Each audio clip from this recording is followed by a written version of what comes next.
Hello class, it's your chemistry class. Today we are discussing the most important topic from your syllabus, the sonochemistry. It's your second units and it's units में आपके पास एक ही most important topic है, वो है बस सोनोकेमिस्ट्री. आपको इसी नाम को लेकर आपको पूरी यूनिट कंप्लीट करनी है. यूनिट का नाम भी सोनोकेमिस्ट्री है. ओके, तो लेट्स स्टार्ट द टॉपिक. और इस यूनिट से आपको मोस्टली दो इंपॉर्टेंट क्वेश्चन आपके एग्ज़ाम में देखने को मिलते हैं, और वो मिलते ही मिलते हैं चाहे आपका सेमेस्टर एग्ज़ाम हो या फिर आपका सेमेस्टर एग्ज़ाम ना हो, मतलब आपको दो क्वेश्चन मिलेंगे ही मिलेंगे. ओके, और इसमें दो क्वेश्चन, एक तो साउंड प्रॉपर्टीज़ होती हैं, डिटेल में आपको साउंड प्रॉपर्टीज़ एक्सप्लेन करनी होती है. अगर आपका क्वेश्चन शॉर्ट में आ रहा है तो साउंड प्रॉपर्टीज़ एक्सप्लेन करने के लिए है, और अगर आपका क्वेश्चन लॉन्ग में दिया है तो discuss sonochemistry in detail and its use दिया हुआ है. और इसके साथ में आपको कहीं कहीं आपको एडिशन में दे सकता है कि इसके साथ में आप साउंड प्रॉपर्टीज़ को भी एक्सप्लेन करें. तो हम वन बाय वन करके आपको ये सारे टॉपिक्स कवर कराएंगे. तो let's start. The first topic is sonochemistry. What is sonochemistry? Discuss sonochemistry in detail. Okay, let's start. Okay, sonochemistry होता क्या है? सबसे पहली बात तो ये है. Okay, sonochemistry is a field of chemistry where ultrasound waves. Sonochemistry field होती है. Sonochemistry is a field of chemistry. Chemistry की एक फील्ड होती है जहाँ पर क्या होता है, अल्ट्रासाउंड वेव्स जो होती हैं, साउंड वेव्स, और उनकी फ्रीक्वेंसी क्या होती है, जो ह्यूमन हियरिंग फ्रीक्वेंसी होती है, जो ह्यूमन के सुनने की जो रेंज होती है उसके रेंज से ज़्यादा, टिपिकल 220 kHz टू 10 mHz उसकी फ्रीक्वेंसी होती है साउंड वेव्स की. Okay, sonochemistry is a field of chemistry where ultrasound waves, sound waves with frequency above human hearing range, typical 20 kHz to 10 mHz, are used to induce or enhance chemical reaction in liquid. तो हम यहाँ पर जो ultrasound waves होती हैं उनका use करते हैं. किस लिए यूज़ करते हैं? एनहेंस करने के लिए केमिकल रिएक्शंस को लिक्विड के अंदर, कोई लिक्विड है उसके अंदर कोई केमिकल रिएक्शन कराई जा रही है, तो उस केमिकल रिएक्शन की, अगर केमिकल रिएक्शन किसी लिक्विड में नहीं है, नॉर्मल टेम्परेचर पे कोई केमिकल रिएक्शन कराई जा रही है, तो उसको हम उसके रेट को एनहेंस करने के लिए कैटलिस्ट का यूज़ करते हैं. लेकिन अगर कोई केमिकल रिएक्शन है वो लिक्विड में आपकी कराई जा रही है, प्रोसीड कराई जा रही है, तो वहाँ पे उसको इंड्यूस कराने के लिए, उसकी जो रिएक्शन का जो रेट है उसको एनहेंस करने के लिए यूज़ करते हैं साउंड वेव्स का, अल्ट्रासाउंड वेव्स का. और उनकी जो रेंज होती है वो 20 kHz टू 10 mHz होती है. Okay, next. Okay, when these high frequency sound waves pass through a liquid. और जब ये हाई फ्रिक्वेंसी की साउंड वेव्स किसी लिक्विड से पास कराई जाती हैं तो ये क्या करती है, they create a series of compression and rarefaction cycle. तो ये क्या क्रिएट करती हैं, जब ये हाई फ्रिक्वेंसी की साउंड वेव्स किसी लिक्विड से पास आउट कराई जाती हैं तो ये क्या करती हैं बेटा, ये यहाँ पे दो कंडीशंस दी गई हैं, कॉम्प्रेशन एंड रेरिफिकेशन. ये नाम आपको याद करने की ज़रूरत है, आगे यूज़ होने वाले हैं.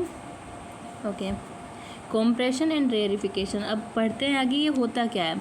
ये दो साइकिल्स, अगर कोई हम कोई लिक्विड के अंदर कोई रिएक्शन हो रही है, उससे हमने क्या किया, हमने वहाँ पे साउंड वेव्स, अल्ट्रासाउंड वेव्स जो उनकी हाई फ्रीक्वेंसी है उनको हमने पास आउट कराया. तो क्या होता है, वहाँ पे दो तरह की हमको सीरीज़ देखने को मिलती है, compression and rarefaction cycle, leading to a formation of growth and violent collapse of microscopic bubbles, a process known as cavitation. तो यहाँ पे जो होता है, क्या होता है, leading to a formation of growth of and violent collapse of bubble. क्या होता है, कोई बबल, छोटा बबल है, फिर उसका क्या हुआ, धीरे धीरे वो ग्रोथ करना स्टार्ट हुआ, एंड लास्ट में वो बबल क्या हो जाता है, वो बबल में कोलैप हो गया एंड वो बबल फूट जाता है. ये सब कुछ किसकी वजह से होता है, हाई फ्रिक्वेंसी की वजह से. और जी नेक्स्ट आगे पढ़ते हैं. ये जो प्रोसेस है, a process known as cavitation. इस प्रोसेस को क्या बोलते हैं, जो बबल का बनना, बबल का ग्रो करना, बबल का कोलैप कर जाना, ये प्रोसेस होती है कैविटेशन. ओके, नेक्स्ट यहाँ पे है compression and rarefaction. Compression and रेरिफिकेशन होता क्या है, ये पढ़ना है यहाँ पे. अब sound waves create alternating high pressure. जो साउंड वेव्स है वो क्या क्रिएट करती है, अल्टरनेटिंग हाई प्रेशर क्रिएट करती है.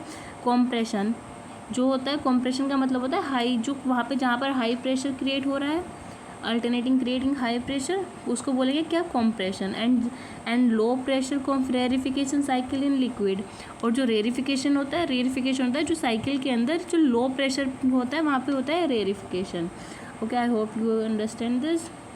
नेक्स्ट, बबल फॉर्मेशन, बबल का फॉर्मेशन होना और बबल का ग्रोथ होना। ड्यूरिंग रेरिफिकेशन के दौरान जो टीनी बबल्स होते हैं फॉर्म एंड ग्रो विद रेरिफिकेशन। अगर देखो, जब लो प्रेशर है, लो प्रेशर में ही तो क्या होता है, बबल लो प्रेशर में ही तो बनेंगे और लो प्रेशर में ही वो क्या करेंगे, धीरे धीरे वो ग्रो करेंगे एंड वो कोलैप। अगर हम यहाँ पे यहाँ पे क्या है बेटा, लो प्रेशर है, तो लो प्रेशर में हमारा बबल फॉर्म हुआ एंड उसने ग्रो किया। और ये फॉर्म होती है रेरिफिकेशन के अंदर। बबल फॉर्मेशन किसके थ्रू होता है, रेरिफिकेशन के थ्रू बबल फॉर्मेशन होता है। Next, collapse. What is collapse? Collapse का मतलब है वो जो बबल बना, माइक्रोस्कोपिक जो बबल हमारे पास बना है हमारे लिक्विड में, वो ग्रो करा और उसका फूट जाना, वो होता है कोलैप्स। इन द कॉम्प्रेशन यानी कि हाई प्रेशर, जब हम अपने लिक्विड में हाई फ्रिक्वेंसी, जब हम अपने लिक्विड से कोई रिएक्शन हो रही है उसमें हमने high frequency sound waves pass out करें, तो वहाँ पे दो तरह की साइकिल्स क्रिएट होती है, रेरिफिकेशन एंड कॉम्प्रेशन। रेरिफिकेशन के अंदर क्या होता है, बबल का फॉर्मेशन होता है और वो बबल ग्रो करता है। एंड कॉम्प्रेशन के अंदर क्या होता है, वो बबल कोलैप्स कर जाता है। In the compression high pressure cycle bubble collapse violently generating, bubble फूट जाता है और वो वहाँ पे होता है किस वजह से, हाई हॉट स्पॉट होता है, temperature 5000 degree Celsius and pressure होता है 1000 ATM से भी ज़्यादा है। अप्रोक्सीमेटली इतने हमने यहाँ पे लिखा हुआ है, इतना जो हाई प्रेशर है वो इतना टेम्परेचर है और इतना उसका प्रेशर है। सोक वेव्स होती है, माइक्रोजेट्स होते हैं, ये सब आपको एग्जाम्पल आप इसके डायग्राम में देखोगे आपको अच्छे से समझ आएंगी। नेक्स्ट इसका फोर्थ टर्म है chemical effect. These extreme conditions drive chemical reaction. ये जो ऊपर हमने कंडीशंस देखी हैं कि बबल फॉर्म होता है, बबल ग्रो होती है, बबल फूट जाता है, तो ये सब क्या होती हैं, तो ये सारी कंडीशंस होती हैं किसी रिएक्शन को, किसी लिक्विड के अंदर कोई रिएक्शन को एनहेंस करना, मिक्सिंग करना एंड एक्सेलरेट प्रोसेस, और उस प्रोसेस को आगे एक्सेलरेट करना।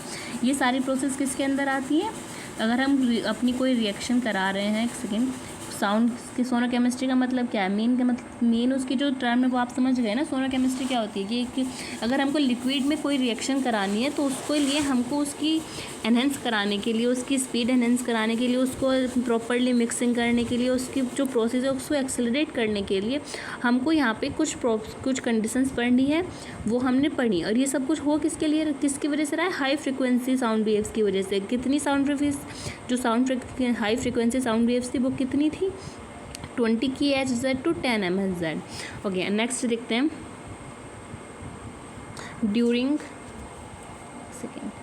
During cavitation the collapsing bubbles generate extremely high temperature. Okay, जब कोलैप्स होता है तो उसकी जहाँ पे क्या होता है, हाई टेम्परेचर की वजह से, कितना temperature, up to 5000 degree Celsius and pressure above to 1000 ATM at the point of collapse. जब वहाँ पे कोई बबल है, बबल बनना स्टार्ट हुआ, बबल धीरे धीरे ग्रो करना स्टार्ट हुआ। अब यहाँ पे क्या था, एक सेकेंड ना बेटा, ये सब कुछ किसकी वजह से हो रहा है, लो प्रेशर एंड लो टेम्परेचर। और यहाँ पे क्या हो गया आपके पास में, यहाँ पे high pressure and high temperature. जब ये हो गया तो यहाँ पे क्या हो गया, आपका जो बबल था वो कोलैप कर दिया, उस बबल ने आपका कोलैप कर दिया। तो यहाँ पे जो आपके पास में हाई प्रेशर था, वो प्रेशर कितना नोट किया हुआ है, वो नोट किया हुआ है 5000 डिग्री सेल्सियस। एंड जो प्रेशर है वो कितना था यहाँ पे, 1000 ATM। Okay, I hope you understand this. मैं जो बोलने की कोशिश कर रही हूँ, आई होप आपको भी समझ आ रहा होगा।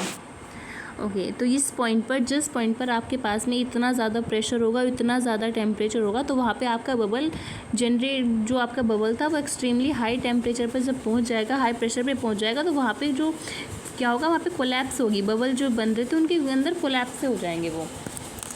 Okay, creating hot spot at that can initiate chemical reaction. तो वहाँ पे क्या होता है, वो क्या करते हैं, वो क्रिएट करते हैं हॉट स्पॉट जिसकी तो क्या करते हैं, that can initiate chemical reaction, जो केमिकल रिएक्शन को इनिशिएट कराते हैं। These extreme condition can enhance reaction rate. ये जो ऊपर की कंडीशंस थी, सारी की सारी क्या करती हैं, वन बाय वन अपना अपना काम सारी कंडीशंस के अंदर बताया गया है। तो वहाँ पे क्या हो रहा है, केमिकल जो रिएक्शन थी उसकी रिएक्शन के रेट को एनहेंस किया जा रहा है। इम्प्रूव ईल्ड करती हैं, मतलब जो हमारे पास में प्रोडक्ट बन रहा था उसकी ईल्ड्स अच्छी बनाती हैं। And even trigger reaction that would not occur under normal condition. और ये ऐसी रिएक्शन होती हैं जो नॉर्मल कंडीशंस पर नहीं की जा सकती हैं। इनके लिए हाई प्रेशर हाई टेम्परेचर की ज़रूरत पड़ती है। और ये अगर लिक्विड के अंदर हो रही है तो यहाँ पे ऑटोमेटिकली आपको पता है कि आपको कितनी frequency, sound wave frequency, ultrasound frequency की ज़रूरत है, वो भी up to human hearing range. वो कितनी बताई थी मैंने, 20 kHz to 10 MHz। Okay, this cavitation phenomena is core of sonochemistry. ये जो कैविटेशन का फिनोमिना था, ये सारा क्या है, core of sonochemistry. Has various application including, इसके अंदर बहुत सारी आपको वेरियस एप्लीकेशंस आगे देखने को मिलने वाली हैं। ओके, उससे पहले इसके लिए आपको इसका डायग्राम समझना मस्ट है। कोई केमिकल रिएक्शंस किस तरह से हो रही है, किस तरह से बबल का फॉर्मेशन हो रहा है, किस तरह से बबल ग्रो कर रहा है, किस तरह से बबल कोलैप कर रहा है, ये सब कुछ भी पता होना बेटा बहुत ज़रूरी होता है। This is the diagram. ये 2 डायग्राम दिए हुए हैं यहाँ पे। फर्स्टली ये देखते हैं, देखो लास्ट वाले से स्टार्ट करो। ओके बेटा, सेकेंड लो टेम्परेचर 0 से स्टार्ट किया, ये टाइम हो गया। इधर बबल की फॉर्मेशन की रेडियस हो गई। ओके, यहाँ से देखो बबल फॉर्म हुआ 0 पे, बबल ने ग्रो करना स्टार्ट किया, ये यहाँ पे बबल की ग्रोथ दिखाई जा रही है। ओके, यहाँ पे जाके ये क्या हुई, एक पॉइंट हुआ जहाँ पे कितना हो गया हमारा टेम्परेचर, प्रेशर कितना हो गया, जितना हमारे बबल को चाहिए था वहाँ पे कोलैप के लिए। तो वहाँ पे हमारा क्या हो गया, इम्पल्शन हो गया, शॉक वेव हो गया, एंड यहाँ पे हमारी क्या हो गया, हॉट स्पॉट हो गया। यानी कि यहाँ पे जो थी हमारी रिएक्शन को जो रेट था वो एनहेंस होने स्टार्ट होगी, रिएक्शन इसके आगे प्रोसीड होगी, यहाँ से रिएक्शन स्टार्ट होगी केमिकल रिएक्शन के। क्योंकि ये सारी की सारी कंडीशंस ने क्या किया, बबल का बनना, बबल का ग्रो करना, बबल का कोलैप कर जाना, ये सब क्या कर रहे थे, हमारी रिएक्शन के रेट को एनहेंस कर रहे थे, हमारी जो प्रोडक्ट की ईल्ड थी उसको इम्प्रूव कर रहे थे, और भी बहुत कुछ कर रहे थे। अब जैसे मैंने आपको भी पिछले लेक्चर पे समझाया है। तो ये आपको एक डायग्राम है, मैं क्लीन कर देती हूँ। ये डायग्राम आपको बनाना है। ये ऊपर इसमें यहाँ पे लिक्विड डेंसिटी दिखाई जा रही है, ऊपर एक्वेस्टिक प्रेशर दिखाया जा रहा है, निगेटिव पॉजिटिव है। प्रेशर ऑब्वियसली इस फॉर्म में दिखाया जाता है, लॉन्गिट्यूडिनल वेव्स जिस फॉर्म में होती है ना उस फॉर्म में दिखाया जाता है। ये सब कुछ आपको बनाना है। ये ऊपर वाला जो डायग्राम था अब इसके बारे में समझा देते हैं। देखो ये जो लाइन है ये थी किसकी, प्रेशर की लाइन थी। ऊपर देखो यहाँ पे जो CR compression and rarefaction, compression means high pressure and high pressure and high temperature, rarefaction means low pressure and low temperature. Okay, समझने की कोशिश करना। तो यहाँ पे देखो बबल छोटा है, बबल का फॉर्म हुआ, बबल ग्रो करना स्टार्ट हुआ, बबल अपने हाई पॉइंट पर पहुँच गया, ग्रो हो गया। यहाँ पे क्या होगा, कॉम्प्रेशन के अंदर, कॉम्प्रेशन से जो लाइन आ रही है इस पर क्या हो गया, हाई प्रेशर हो गया। कितना हाई प्रेशर है, देखो बेटा 5000 to 1000, 5000 डिग्री सेल्सियस टेम्परेचर है, 1000 ATM प्रेशर है। तो इस जो टेम्परेचर था हमारा, इसके पास में क्या हुआ, यहाँ पे पहुँचने के हमारा जो बबल था वो क्या कर दिया, बबल हमारा कोलैप कर गया इतने टेम्परेचर इतने प्रेशर पे। इसको लाइक स्टार फॉर्म में दिखाया हुआ है। लाइक नीचे वाली जो हमारी साइकिल थी, ये जो हमारी ये फॉर्मेशन वाली ये थी, यहाँ पे हमारे पास में बबल जो स्टेबल कैविटेशन थी, ऊपर क्या ये मतलब सब कुछ आपको इस तरह से प्रेशर में प्रेशर दिखाना है, डिस्प्ले दिखाना है, ट्रांजिट कैविटेशन दिखाना है, स्टेबल कैविटेशन दिखाना है, प्रेशर दिखाना है, कॉम्प्रेशन, रेरिफिकेशन ध्यान रखना है कि वो जो आप हम यहाँ पे एक सेकेंड ना, मैं इसको रफ करती हूँ, एक सेकेंड ना। देखो अगर आपने यहाँ पे रेरिफिकेशन पर इसका बबल को कोलैप कर दिया तो ये प्रॉपरली गलत हो जाएगा, इसको कोई सही नहीं समझेगा। क्योंकि हमारा आर किसके लिए डिनोट किया जा रहा है, आर है यहाँ पे लो प्रेशर एंड लो टेम्परेचर, और सी किसके लिए डिनोट किया गया है बेटा यहाँ पे high pressure and high compression, मतलब sorry high pressure and high temperature. तो यहाँ पे जो हमारा बबल की कोलैप होगी वो किस पर होगी, कॉम्प्रेशन वाले फॉर्म पे होगी, और जो बबल की फॉर्मेशन होगी, बबल का ग्रो करेगा बबल, वो किस पर करेगा, आर रेरिफिकेशन की साइकिल के अंदर वो सब काम करेगा। Okay, I hope you understand this. अगर आपको लेक्चर अच्छा लगा हो तो प्लीज़ लाइक करें, चैनल को सब्सक्राइब करें, और आगे हमारी इसकी एप्लीकेशंस देखने के लिए नेक्स्ट वीडियो को फॉलो करें। Okay, thanks for watching me.